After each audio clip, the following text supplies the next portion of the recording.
السلام علیکم ناظرین، اللہ تعالیٰ سے امید ہے کہ آپ سب بالکل خیریت سے ہوں گے۔ ناظرین، اب بھی آج کی اس ویڈیو میں جو ہم بات کریں گے وہ کریں گے شہباز شریف صاحب کے حوالے سے۔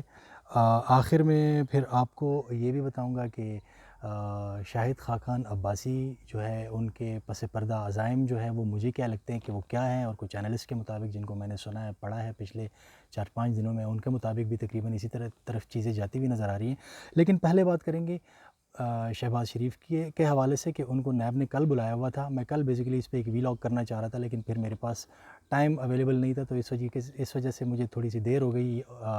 آج تاریخ ہے 23 اپریل، ہو سکتا ہے یہ ویڈیو جب آپ کو ملے تو اس وقت 24 ہو چکی ہو، کوئی نئی ڈیولپمنٹ ہو تو پھر اس کے حوالے سے میں کچھ نہیں کہہ سکتا، لیکن ابھی 23 اپریل ہے آج۔ تو شہباز شریف کو نیب نے بلایا تھا، جس پہ انہوں نے جانے سے دوبارہ معذرت کر لی۔ اب نیب نے ان کو مئی کے پہلے ہفتے میں بلا لیے، 4 تاریخ کو غالباً نیب نے ان کو دوبارہ بلایا ہوا ہے۔ آخر شہباز شریف صاحب جو ہیں وہ نیب کیوں نہیں اپیئر ہونا چاہ رہے؟ وہ آپ اگر میری پچھلے ویلاگز میں کچھ سوالات جو میں نے آپ کے ساتھ شیئر کیے ہوئے تھے، آپ اس کو دیکھ لیں تو آپ کو اندازہ ہو جائے گا کہ وہ کیوں نہیں اپیئر ہونا چاہ رہے۔ کیونکہ بہت ساری جگہوں پہ مختلف قسم کی باتیں کی ہوئی ہیں، پھر اس میں کنٹرڈکشن آ رہی ہے، اور وہ نیب کے سامنے اپیئر ہونے کے بعد جو ہے وہ چیزیں کلیئر ہو جائیں گی۔ اور یہ ایسٹس بیونڈ مینس کا کیس ہے، اور اس میں سیدھی جو ہے وہ نااہلی تک بات جا سکتی ہے شہباز شریف صاحب کی ہوئی۔ تو اس وجہ سے وہ کوشش کر رہے ہیں کہ میکسیمم پاسبل جو ان کی ایفرٹ ہے وہ یہ ہے کہ میں ایوائڈ کروں کسی طریقے سے یہ انکوائری جو ہے، اس کو میں فیس نہ کروں، میں جاؤں نہ وہاں پہ۔ تو وہ میکسیمم اس کو ایوائڈ کرنا چاہ رہے ہیں، کیونکہ ان کی لیگل ٹیم نے بھی ڈیفینیٹلی بتا دیا ہوگا کہ یہ کوئی چھوٹا مسئلہ نہیں ہے، اور وہ خود بھی کافی سمجھدار ہیں، ان کو اس بات کا اندازہ ہوگا کہ اس میں میرے ساتھ آگے جا کے کیا ہو سکتا ہے۔ تو اس وجہ سے اگر یہیں پہ میں اس کو مزید ڈیلینگ ٹیکٹکس یوز کروں تو میں اس چیز کو یہیں پہ روک سکتا ہوں، اور کچھ ٹائم اپنے لیے بائی کر سکتا ہوں، جس میں اگر حالات ان کی نظر میں پھر ٹھیک ہوتے ہیں، ان کے کچھ حلقوں کے ساتھ بات چیت چل پڑتی ہے، تو پھر وہ اس بلا کو اپنے اوپر سے جو ہے وہ ٹال سکتے ہیں۔ وہ نہیں گئے، ٹھیک ہے۔ اب آج پھر ایک پریس کانفرنس کی تھی ہماری محترمہ مریم اورنگزیب صاحبہ نے، اور اس میں انہوں نے 3-4 قسم کے سوالات اٹھائے تھے۔ تو ان کا تھوڑا سا جو ہے وہ میں انالائز کرنا چاہ رہا ہوں۔ جو پریس کانفرنس آپ ان کی جا کے دیکھ بھی سکتے ہیں، وہ کچھ جرنلسٹ نے ان کو بلایا ہوا تھا، وہاں پہ جا کے انہوں نے ایک پریس ٹاک کی ہے، کوئی 12-13 منٹ کی ہے، آپ جا کے اس کو دیکھ سکتے ہیں۔ میں کوشش کروں گا اس کا لنک بھی لگا دوں، لیکن اگر وہ مجھے نہ لگا پایا تو آپ خود ہی جا کے اس کو سرچ کر لیجئے گا، وہ آپ کو مل جائے گا، یوٹیوب پہ اویلیبل ہوگا۔ اس میں انہوں نے کہا تھا کہ یہ نیب نیازی گٹھ جوڑ ہے۔ اب اگر اب شہباز شریف صاحب کی گرفتاری کے حوالے سے انہوں نے کہا تھا کہ یہ نیب نیازی گٹھ جوڑ ہے، حکومت کو کرونا پہ توجہ دینی چاہیے، اور نیب نیازی اس گٹھ جوڑ سے نکل جانا چاہیے۔ تو اس کو اگر ہم دیکھیں تو نیب نیازی گٹھ جوڑ وہ کس طریقے سے ہمیں نظر آتا ہے۔ نیب نے جس کو پکڑا ہے آج تک، اسی کو ضمانتیں دے کے اپوزیشن کے ہیں سارے کے سارے، ان پہ کمزور کیسز بنائیں، ان پہ ریفرنسز کمزور بنائیں، اور کہیں پہ اگر reference within due time بنانا تھا وہاں پہ بنایا نہیں ہے، اور وہ جا کے عدالتوں سے ضمانتیں لے کے چلے جاتے ہیں۔ تو نیب تو نیازی کے ساتھ اگر گٹھ جوڑ ہوتا تو وہ ان لوگوں پہ اسٹرانگ کیسز بناتا، اس طرح کمزور قسم کے کیسز ہی نہ بناتا، تو پھر یہ لوگ نہ چھوٹ پاتے۔ لیکن وہ اپنی مرضی سے کام کر رہا ہے، اور لگتا یہ ہے کہ یہ نیب این اگر ہم اس کو کہیں نیب نیازی گٹھ جوڑ این، تو یہ مجھے این ہی لگ رہا ہے، لیکن نیب نواز گٹھ جوڑ لگ رہا ہے، کیونکہ جتنے بھی لوگ ان کے پکڑے گئے ہیں وہ سارے کے سارے جو ہیں وہ ابھی چھوٹ چکے ہیں، زیادہ تر چھوٹ چکے ہیں۔ اور ان کی بنیاد اگر آپ ان عدالتی احکامات میں ضمانتوں میں جا کے دیکھ لیں، بنیاد یہ ہے کہ نیب کے پروسیکیوٹر کو عدالت جو ہے وہ اس کو کہتی ہے کہ آپ کیسا کیس بنا کے لائیں، ابھی تک آپ نے اس پہ ریفرنس کیوں نہیں فائل کیا ہوا، ٹھیک ہے۔ یہ تو ایک اینگل کا کرٹیک ہو گیا کہ اگر نیب نیازی گٹھ جوڑ ہوتا تو پھر یہاں پہ جو ہے پی ایم ایل این ہمیں چھوٹتی ہوئی نظر نہ آتی، بلکہ وہ پراپر جھکڑی ہوئی نظر آتی۔ دوسری جو ہمیں جو بات اس پہ آ سکتی ہے کہ ابھی نیب نے شوگر مافیا کے خلاف جو ہے وہ ایک یہ جو ابھی شوگر آٹا سکینڈل جو آیا تھا، اس میں بھی نیب نے جو ہے وہ از خود جو ہے کارروائی کا وہ کہہ رہے ہیں کہ ہم نے اس کا نوٹس لے لیا اور ہم بھی دیکھیں گے اس کو۔ یہاں پہ ایک پرابلم یہ ہے کہ کچھ اینالسٹ کے مطابق نیب اس بار بھی ان شوگر مافیا کو، یا اس کے اندر جو بڑے بڑے نام ہیں، ایون اس میں جہانگیر ترینی کیوں نہ ہو، وہ تمام کے تمام لوگوں کو چھڑوانا چاہ رہی ہے، اور اس میں نیب کو نہیں پڑنا چاہیے تھا، ٹھیک ہے۔ تو اگر نیب نیازی گٹھ جوڑ ہے اور وہ اپنے لوگوں کو نیب کے ذریعے چھڑوانا چاہتی ہے، اس لیے انہوں نے شوگر آٹا سکینڈل پہ نیب سے انہوں نے یہ چیز جو ہے یہ انیشیٹ کروائیے کہ آپ بھی اس پہ ایکشن لیں. تو دوسرے سائڈ پہ پھر وہی نیب جو ہے وہ پی ایم ایل این والوں کو کیوں جو ہے وہ چھوٹ دے رہی ہے؟ اگر یہاں پہ یہ جہانگیر ترین صاحب کو چھوٹ دینے کے لیے نیب جو ہے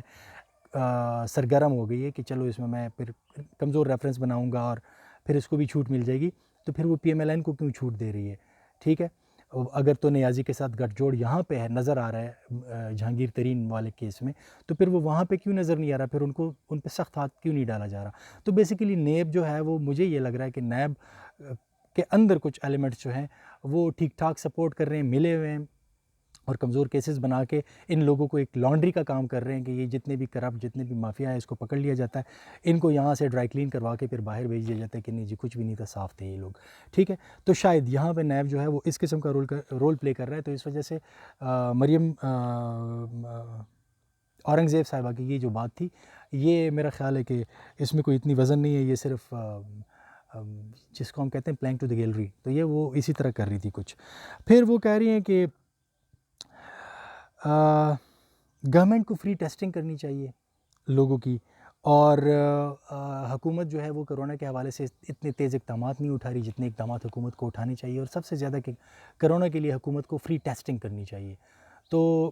بالکل I agree with that, free testing ہونی چاہیے. عوام جو ہے وہ غریب ہے، اگر ان کو کرونا ہو جاتا ہے وہ 7-8 ہزار 6 ہزار 5 ہزار کے ٹیسٹ کو بالکل بھی افورڈ نہیں کر سکتے.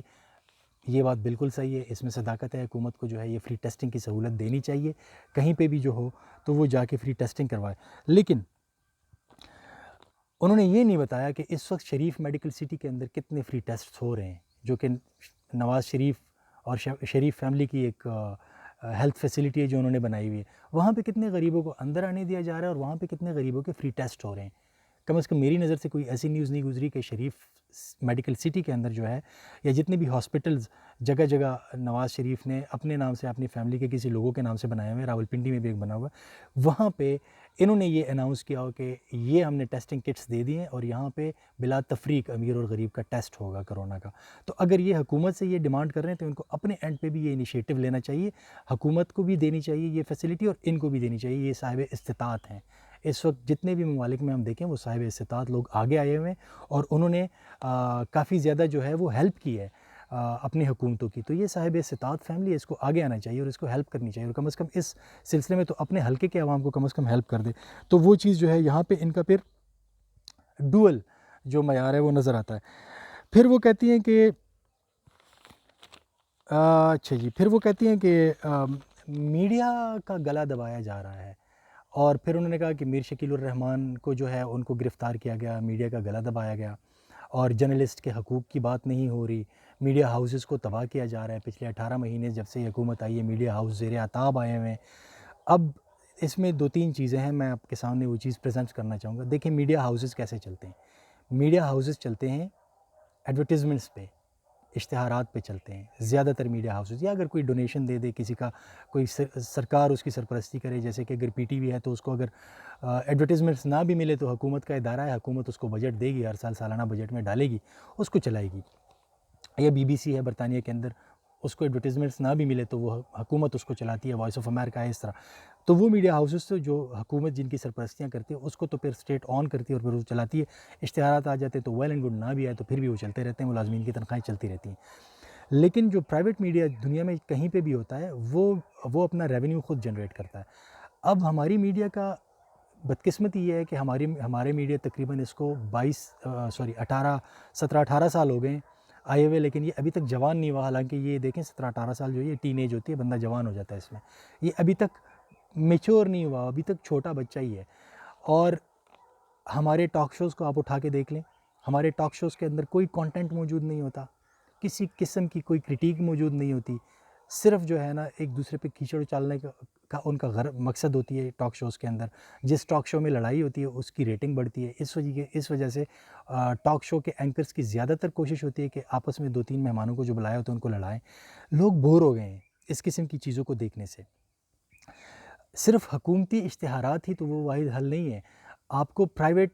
کمپنیز بھی اشتہارات دیتی ہیں. لیکن ہمارے میڈیا چینلز کا معیار اتنا گر چکا ہے کہ ہماری میڈیا چینلز پہ اب وہ پرائیویٹ کمپنیز بھی اشتہارات نہیں دے رہی. ٹھیک ہے، ایک وقت ہوتا تھا کہ یہی ARY، یہی جیو ٹیلی ویژن جو تھے اس کی ریٹنگ انتہائی اونچی ہوتی تھی، اب ان کی ریٹنگز جو ہے وہ انتہائی نیچے آ چکی ہے، لوگوں نے ان کو دیکھنا بند کر دیا ہے۔ یہ جو ان کے اندر اینکر پرسنز ہوتے ہیں، ان کی آپ رپورٹنگ، ان کی آپ انالیسس کا جب انہوں نے اگر فار ایگزامپل انہوں نے کوئی رپورٹنگ کرنی ہے پارلیمنٹ ہاؤس کے حوالے سے، پارلیمنٹ ہاؤس میں کوئی انسیڈنٹ ہوا ہے، تو یہ نہیں کریں گے کہ یہ اس ریلیونٹ رپورٹر کو بلا کے اپنے ساتھ ٹاک شو میں بٹھائیں گے اور اس سے پوری کی پوری کہانی پوچھیں گے۔ رپورٹر غائب ہے بیچارہ بیچ میں سے، لیکن یہ کرتے کیا ہیں کہ یہ وہاں پہ P T I, P M L N, Pakistan Peoples Party, Jamiat Ulema Islam, جو بھی پولیٹیکل پارٹیز آپ کو نظر آ رہی ہیں، ساری کی ساری پولیٹیکل پارٹیز میں سے ایک یا دو، مطلب 2 یا 3 لوگ بلا لیتے ہیں مختلف پارٹیز سے، ان کو بٹھا دیتے ہیں، ان کو کچھ نہیں پتہ ہوتا۔ زیادہ تر کیسز میں جو ان کے ریپرزنٹیٹیوز میڈیا پہ آتے ہیں، ان کو زیادہ تر کیسز میں پتہ ہی نہیں ہوتا چیزوں کا، لیکن یہ اسی کو جو ہے وہ اس کی ایک لسی بناتے رہتے ہیں، 40 منٹ کا پروگرام انہوں نے پورا کرنا ہوتا ہے۔ یہ وہ وجہ ہے کہ جس کی وجہ سے میڈیا کی رپورٹنگ کا لیول گر چکا ہے، میڈیا کے انالیسس کا لیول گر چکا ہے، اور وہ ڈے ٹو ڈے بیس پہ چلتے ہیں، اور لوگ اب اس سے فیڈ اپ ہو چکے ہیں۔ شروع میں یہ چیز بڑی یونیک تھی، بڑی عجیب تھی، حکومت پہ کرٹیسزم ہو رہی ہے، پی ٹی وی لوگ دیکھا کرتے تھے، سب اچھا کی رپورٹ چلتی تھی اس پہ، تو پرائیویٹ میڈیا نے حکومت پہ کرٹیسزم کرنا شروع کر دی تھی، لوگوں کو اچھا لگ رہا تھا، وہ چینج تھا، لیکن اب اس چینج کے اندر کچھ انوویشن بھی ہونی چاہیے، اس کو چیزوں کو دو چار سٹیپ آگے تک جانا چاہیے تھا۔ مثال کے طور پر ہمارے میڈیا چینلز جو ہیں یہ ڈاکومنٹریز بنانی شروع کر دیں، یہ صرف ڈاکومنٹریز انگریزی والی اردو میں ڈب کر کے چلا دیتے ہیں، یہ اپنی ڈاکومنٹریز پاکستان کو ایکسپلور کریں، کچھ ڈاکومنٹریز بنائیں، کچھ پازیٹیوٹی دکھائیں اباؤٹ دس کنٹری، لیکن یہ نہیں کر رہے، تو اس وجہ سے لوگ اس سے بور ہو گئے ہیں۔ اب بہت سارے لوگ جو ہیں وہ یوٹیوب پہ سوئچ کر چکے ہیں، وہ اب میڈیا دیکھنا انہوں نے بند کر دیا ہوا ہے، تو میڈیا کو اپنے میڈیا کی سٹرنگولیشن حکومت نہیں کر رہی۔ یہ جو ٹیکنالوجی کا جو دور آیا ہوا ہے نا، اس دور کے اندر جو چیز کمپٹیٹیو مارکیٹ میں اپنا مقام نہیں بنائے گی، وہ خود بخود اپنی موت آپ مرتا جائے گا۔ تو میڈیا کے حوالے سے جو ہے، اور پھر جب میڈیا کے جو اگر میڈیا بحران سے ہے اور اینالسٹ کو یا رپورٹرز کو تنخواہ نہیں مل رہی، تو آپ مجھے یہ بتائیں کہ حامد میر کو، رؤوف کلاسرا کو، جاوید چودھری کی تنخواہ کبھی رکی ہے؟ ان کی تو نہیں رکی، وہ بڑے بڑے اینکرز ہیں، وہ لاکھوں میں تنخواہ لے رہے ہیں، ان کی تنخواہیں کبھی نہیں رکی، لیکن یہ جو غریب رپورٹر ہزاروں میں تنخواہ لے رہا ہوتا ہے، ٹھیک ہے، وہ ان کی ملینز میں تنخواہ ہے، یہ جو میں نے آپ کو نام بتائیں، لیکن یہ غریب رپورٹر جو ہے یہ 50,000، 1 لاکھ، 1.5 لاکھ تک میکسیمم لے لے گا، یا 2 لاکھ تک لے لے گا، اس کی جو تنخواہ ہے یہ رک جاتی ہے جب میڈیا کا بحران آتا ہے، لیکن وہ بڑی تنخواہ نہیں رکتی، ٹھیک ہے۔ تو اس طریقے سے، اور پھر میر شکیل الرحمان کو جو گرفتار کیا گیا ہے، میر شکیل الرحمان کو بیسیکلی گرفتار اس وجہ سے کیا گیا ہے کہ ان کا کچھ ایک پلاٹ ہے لاہور کے اندر، اور جس کے اندر ناجائز قبضے کی بھی بات آ رہی ہے، تو اس کو ان کو اس بیس پہ گرفتار کیا گیا ہے۔ اب آتے ہیں اپنی آخری بات کی طرف کہ شاہد خاقان عباسی جو ہے وہ کیا پالیٹکس کھیل رہے ہیں۔ پچھلے دنوں شاہد خاقان عباسی صاحب کا ایک بیان آیا ہوا تھا، کل پرسوں کی بات ہے، کہ حکومت کو فی الفور نیشنل اسمبلی کا سیشن بلانا چاہیے۔ اب آپ یہ بتائیں کہ جب نیشنل اسمبلی کا سیشن بلایا جاتا ہے تو ہمارے 342 کی نیشنل اسمبلی کے ممبران ہیں، ہر ایک ممبر کے ساتھ ایک آدھ بندہ اور بھی آ جاتا ہے، ڈرائیور وغیرہ، کوئی خود ڈرائیو کر کے آتے ہیں، لیکن ڈرائیور یا 2 ملازمین ان کے آ جاتے ہیں، ٹھیک ہے۔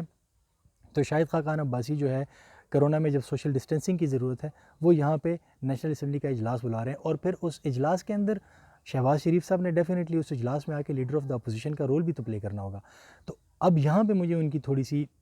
ایک انٹینٹ میں ایشو نظر آ رہا ہے شاہد خاقان عباسی صاحب کا، کہ اگر وہ شہباز شریف کو یہاں پہ نیشنل اسمبلی کا اجلاس بلا لیتے ہیں، شہباز شریف یہاں پہ نیشنل اسمبلی کے اجلاس میں آ جاتے ہیں، تو نیب کے پاس ایک اور جواز مل جائے گا، بہت سارے اور لوگوں کے پاس بھی جواز آ جائے گا کہ دیکھیں یہاں پہ 342 یا 344 کے ارکان والی جگہ میں آ گئے، یہاں پہ کرونا سے خطرہ نہیں ہے، لیکن وہاں پہ نیب سوشل ڈسٹینسنگ کا خیال کرتے ہوئے ان کو بلا رہی تھی، لیکن یہ جواب نہیں دینا چاہ رہے، تو کہتے ہیں مجھے my health is at risk اور میں نہیں آ سکتا، وہاں پہ ان کو یہ ایک ایشو آ سکتا ہے۔ تو اگر یہ پل کرنے میں کامیاب ہو جاتے ہیں شاہد خاقان عباسی اور نیشنل اسمبلی کا سیشن کال کر دیا جاتا ہے، تو پھر شہباز شریف صاحب کو آنا پڑے گا، اور شہباز شریف صاحب جب آئیں گے تو ان کے اوپر پھر یہ سوالات اٹھیں گے جو میں نے ابھی بتائیں۔ دوسری بات یہ ہے کہ نیشنل اسمبلی کے اجلاس سے ایک اور بھی مقصد حل ہو جاتا ہے، اور یہ اس پہ میں 2-3 اینالسٹ جو تھے وہ ان کے کچھ ریڈنگز بھی میں نے پڑھی ہیں، کچھ میں نے ان کو ٹی وی پہ بھی بولتے ہوئے سنا ہے، تو بات میں کافی لاجک ہے، اور یہ میں اس وجہ سے آپ کے ساتھ شیئر کرنا چاہ رہا ہوں کہ ان کے ساتھ ایک اور بھی مسئلہ آ جاتا ہے۔ مسئلہ ان کے ساتھ یہ آ جاتا ہے کہ اگر وہ بلا لیتے ہیں نیشنل اسمبلی کا اجلاس، ابھی تو نیشنل اسمبلی کا اجلاس نہیں ہو رہا، یہ لوگ جلسے بھی نہیں کر سکتے، ٹھیک ہے، کوئی 3-4 دن میں آ کے ایک میڈیا ٹاک کر لیتے ہیں، اور اس کے بعد جو ہے اور وہ میڈیا ٹاک بھی زیادہ تر لوگ یوٹیوبس پہ ہی دیکھتے ہیں، ورنہ ان ٹیلی ویژن چینلز کو لوگوں نے ویسے ہی تقریباً دیکھنا بند کر دیا ہوا ہے، کافی کم کر دیا، پرٹیکولرلی اربن ایریاز میں تو کافی حد تک ٹیلی ویژن کو دیکھنا جو ہے وہ بند ہو چکا ہے۔ لوگ جو ہے وہ اپنی مرضی کا پروگرام جا کے سوشل میڈیا پہ دیکھ لیتے ہیں، ورنہ ٹی وی کے سامنے کوئی نہیں بیٹھتا۔ لیکن جب نیشنل اسمبلی کا اجلاس ہوتا ہے وہ پی ٹی وی پہ لائیو ٹیلی کاسٹ ہوتا ہے، اس وقت ان کے پاس ایک پورا کا پورا ایک فورم اویلیبل ہوتا ہے جس میں کہ یہ جتنی مرضی پوائنٹ سکورنگ کر لیں اس دوران، جو بھی مرضی وہ کر لیں، لیکن عوام کے سامنے پھر یہی لگے کہ ہاں جی یہ لوگ ہمارے حق کے لیے بہت بڑی بات کر رہے ہیں۔ کیونکہ جلسے میں تو آپ کو پتہ ہے کہ جلسے کے اندر جو ہے بہت کم تعداد میں، ایک تو سوشل ڈسٹینسنگ کی وجہ سے جلسہ نہیں ہو سکتا، دوسری بات اگر یہ جلسہ کرا بھی لیتے ہیں،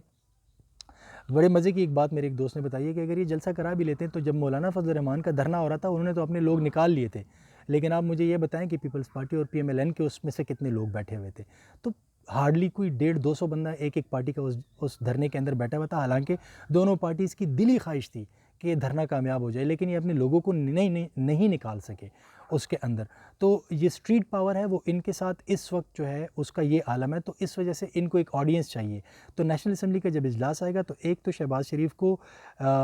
سختی سے نمٹنا پڑے گا اس اجلاس کے دوران تمام کے تمام لوگوں سے، اور پھر نیب ان کو پکڑے گی کہ آپ یہاں پہ آ سکتے ہیں، لوگ کرٹیسائز کریں گے تو آپ وہاں کیوں نہیں آ سکتے، اور اگر شہباز شریف اس اجلاس میں نہیں آتے تو شاہد خاقان عباسی کو ایک کلیئر راستہ مل جائے گا، وہ اس اجلاس میں ایک سربراہ کے رول پہ آئیں گے۔ پارٹی تقریباً انہوں نے 60-70% آلریڈی اپنے ہاتھ میں کر لی ہوئی ہے، باقی 30-40% کی جو کسر ہے وہ ایک پش لگانا چاہ رہے ہیں شاید، تو یہ پارٹی پوری طرح وہ اپنے قبضے میں لینا چاہ رہے ہیں۔ تو ان 3-4 چیزوں کو